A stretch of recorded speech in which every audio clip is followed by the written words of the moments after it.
여러분, 생의 마지막 한마디를 하신다면 어떤 말을 하시겠습니까? 제 이름 다 아시죠? 저는 제 이름처럼 하나님을 경배하며 찬양합니다 라고 고백할 것 같습니다. 그것이 제 삶의 이유이고 제 삶을 한마디로 요약할 수 있는 말이기 때문입니다. 여러분 혹시 웨스트민스터 소요리 문답 제1번 말이 무슨 말인지 아십니까? 소요리 문답 1번은 우리의 삶의 목적이 하나님을 즐거워하는 것이라고 가르치고 있습니다. 하나님을 찬양하는 것이 우리의 삶의 가장 중요한 목적이라고 말하고 있는 것입니다. 누군가 왜 사냐고 묻는다면 하나님을 찬양하기 위해 산다고 고백해야 될 줄로 믿습니다. 또한 찬송은 하나님과 이웃을 향한 우리의 마음을 구체적으로 표현하는 입술의 열매라고 이야기하고 있습니다. 성경은 하나님께서 찬송받기 위해 우리를 지으셨다고 증언하고 있습니다. 따라서 기도가 영적인 호흡이라면 찬송은 영적인 백방과 같습니다. 또한 찬송은 곡조 있는 기도라고도 불리워집니다. 그만큼 찬송은 하나님과 우리의 건강한 관계를 유지하기 위해서 필요한 것입니다. 이런 의미에서 찬송은 선택 과목이 아니라 필수 과목이 것입니다. 이사야 43장 21절의 말씀 보시면 이 백성은 나를 위해 지었나니 나를 찬송하게 하려 함이니라 라고 말씀하고 있고요. 또한 히브리서 13장 15절의 말씀 보시면 그러므로 우리는 예수로 말미암아 항상 찬송의 제사를 하나님께 드리자 이는 그 이름을 증언하는 입술의 열매니라 라고 말씀하고 있기 때문입니다. 시편의 본문은 장대한 찬양으로 이루어진 시편 가운데 마지막 편으로 시편의 결론을 내려주고 있습니다. 사실 우리가 많이 사용하는 할렐루야라는 말의 어원 역시 찬송이라는 뜻을 담고 있는 히브리어 할랄입니다. 본문은 하나님께 찬양하는 일은 모든 생명의 도리요 책무임을 일깨워주고 있습니다. 시편 150편 1절 6절 말씀 다시 한번 보시겠습니다. 1절에 할렐루야 그의 성소에서 하나님을 찬양하며 그의 권능의 궁창에서 그를 찬양할지어다. 1절은 찬성이 이루어지는 곳에 대해 설명하고 있습니다. 성소에서 출발해서 하나님의 권능이 미치는 모든 곳에 하나님을 찬양하라고 나와 있는 것입니다. 2절에 그의 능하신 행동을 찬양하며 그의 지극히 위대하심을 따라 찬양할지어다. 2절은 찬송의 대상과 이유에 대해 설명하고 있는 것입니다. 하나님의 위대하심과 그의 하신 모든 일을 우리가 믿으며 그 일을 우리가 찬양해야 될 줄로 믿습니다. 3절부터 5절까지는 나팔 소리로 찬양하며 비파와 수금으로 찬양할지어다.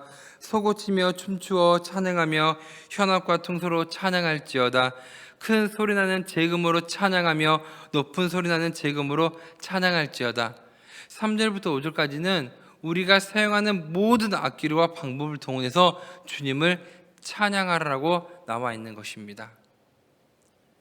저는 악기하는 사람들을 되게 좋아합니다. 제가 악기를 잘 못 다루기 때문입니다. 근데요, 하나님이 만드신 악기 중에 가장 위대한 악기는 바로 저희입니다.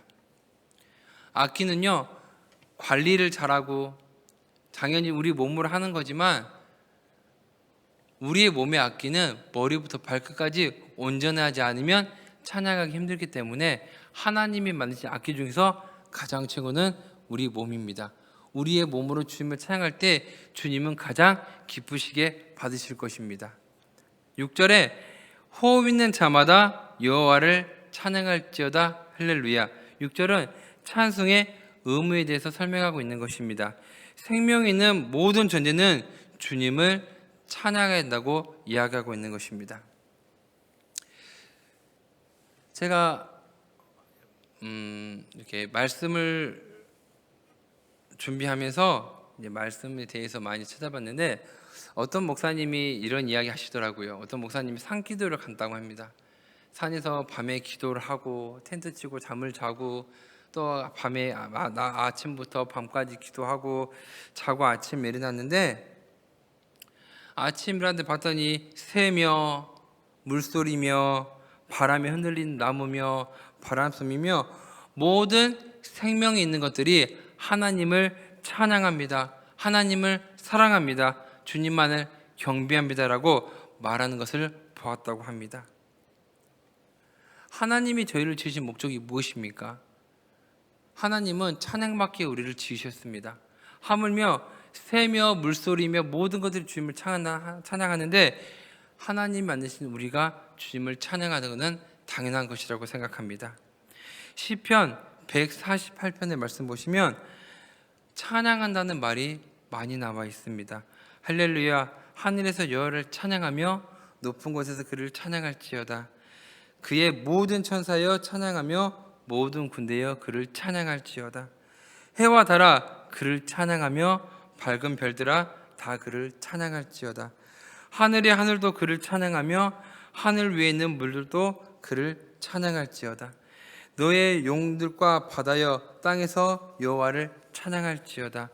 총각과 처녀와 노인들아 아이들아 여호와의 이름을 찬양할지어다. 모든 성도 곧 그를 가까이 하는 백성 이스라엘 자손의 찬양을 받을 이시로다. 할렐루야라고 나와 있습니다. 또한 요한계시록 5장 13절 14절 말씀 보시면 또 들으니 하늘 위에와 땅 위에와 땅 아래와 바다 위에 또 그 가운데 모든 피조물이 이르되 보좌에 앉으신 이와 어린 양에게 찬송과 존귀와 영광과 권능을 세세토록 돌릴지어다 하니 내 생물이 이르되 아멘하고 장들은 엎드려 경배하더라. 아멘. 이렇게 나와 있습니다. 그렇다면 우리가 부르는 찬양은 어떻습니까? 우리가 정말 진실하고 바른 태도로 하나님을 찬송하고 있습니까? 오늘 우리가 어떻게 찬송하는 것이 올바른 찬송인지 살펴보도록 하겠습니다. 우리는 그리스도인으로서 모일 때마다 언제나 찬송을 부르게 됩니다.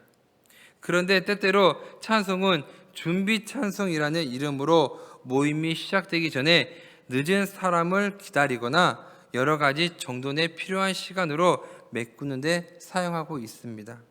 이럴 때 찬송하는 사람들을 보면 그저 머릿속으로는 다른 생각으로 가득 차 있고 입술로만 주님을 찬양하는 모습을 볼 수 있습니다.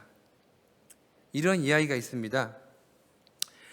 사탄의 우두머리가 부하 사탄들을 모아놓고 어떻게 세상에 믿는 사람들을 회방했느냐라고 물었습니다.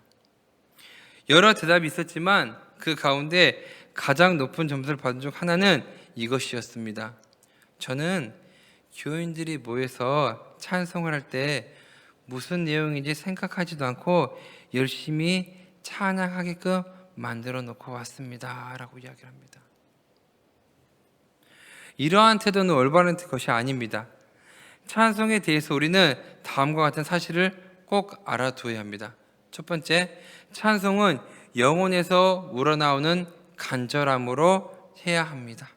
누가복음 1장 46절 말씀 보시면 마리아가 이르되 내 영혼이 주를 찬양하며, 시편 108절 1절 말씀 보시면 하나님이여 내 마음을 정하였사오니 내가 노래하며 나의 마음을 다하여 찬양하리로다 라고 나와 있습니다.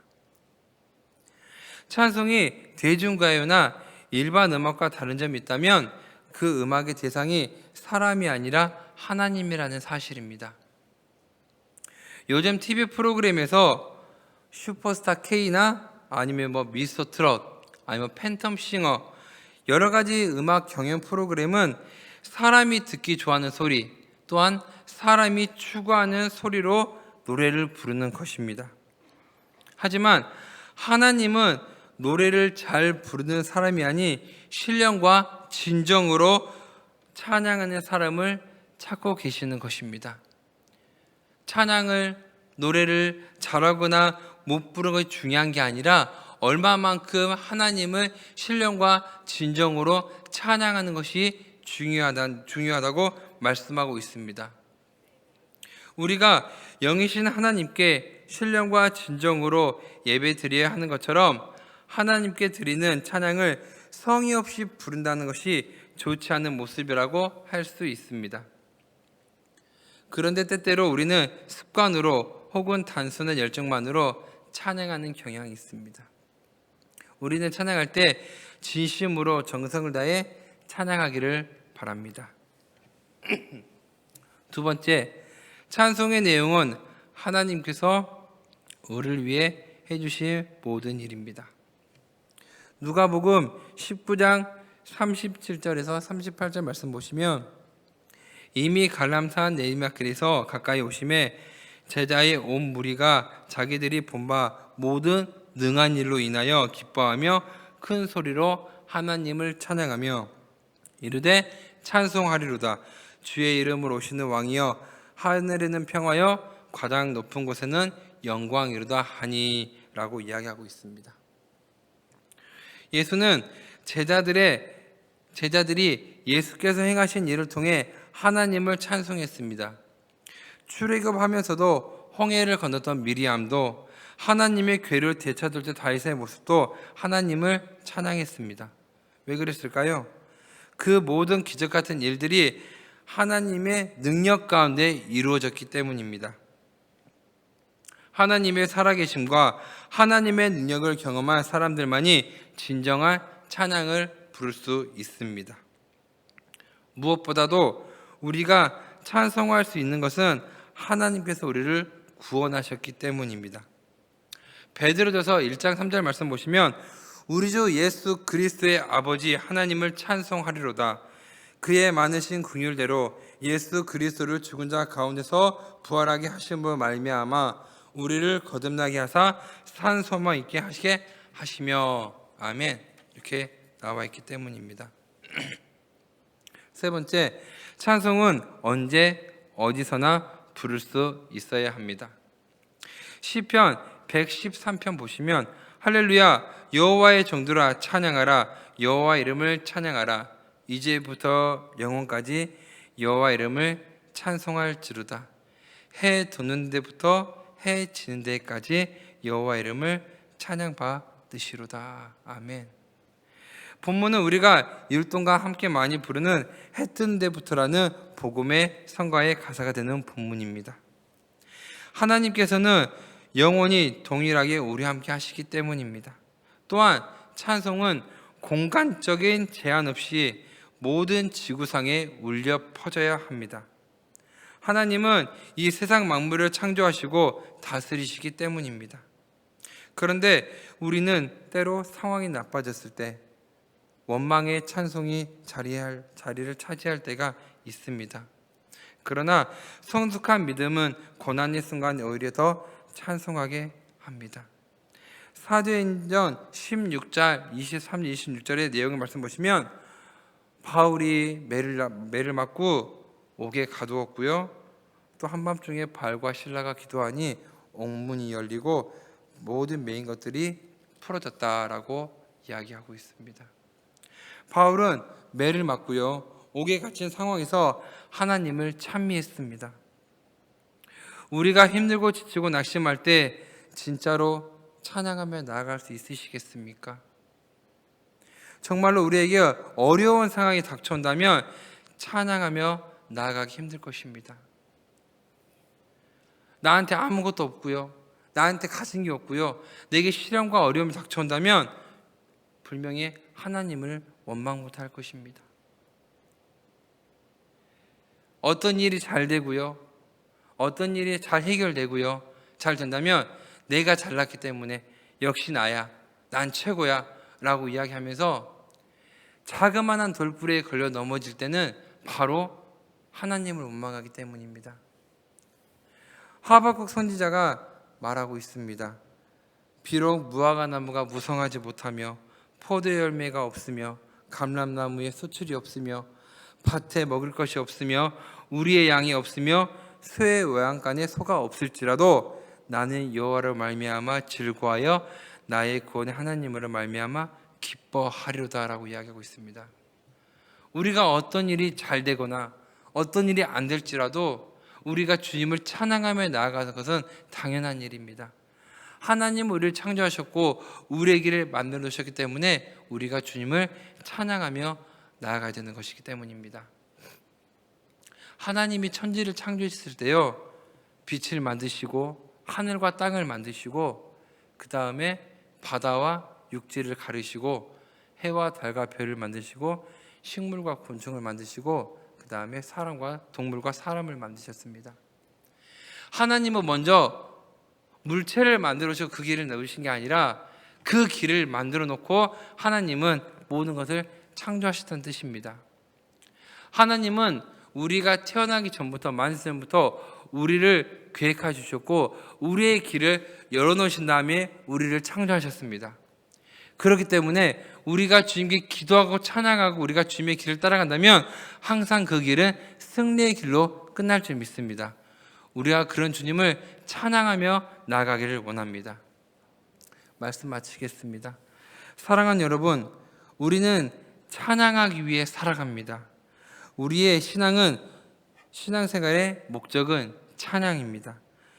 하나님의 위대하심, 하나님의 위대한 사랑을 날마다 기쁨으로 찬양하는 여러분이 되시기를 주님의 이름으로 축원합니다. 아멘.